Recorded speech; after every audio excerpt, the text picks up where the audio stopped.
What's up, America? Juan with the Real American Outdoors here with Mr. Tony and Anthony. Short little video on the Silverado today. We are replacing the Idler Pulley, which we just have a Dayco 89006. Alright guys, tools for this job, pretty straightforward.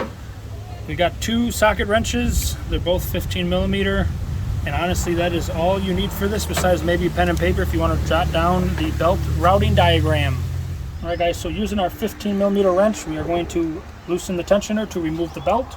Alright guys, so once you get it loosened, the easiest way to get the belt off is just to slip it off of a smooth pulley, not any of the ones that are ribbed with the edge on them.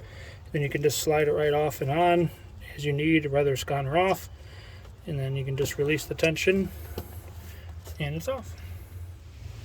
Alright guys, so using the same 15 or another 15, you're going to want to loosen your idler pulley, which is this one right here. It's just a little washer nut right in the front.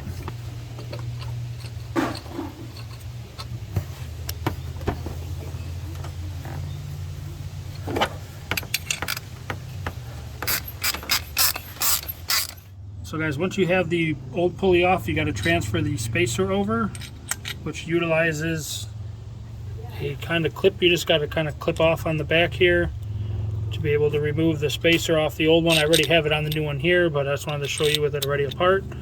And then we're just going to reinstall it.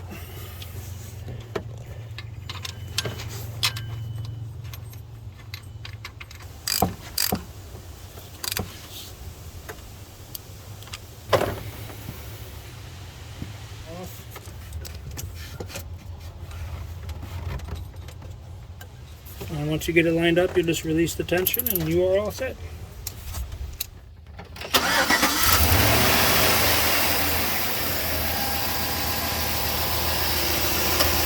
Alright guys, thanks for checking out this video on replacing the idler pulley on this 2011 Silverado. Part number is going to be down in the description, and be sure to check out the AFC and Wisconsin Fishing League or our website, realamericanoutdoors.com.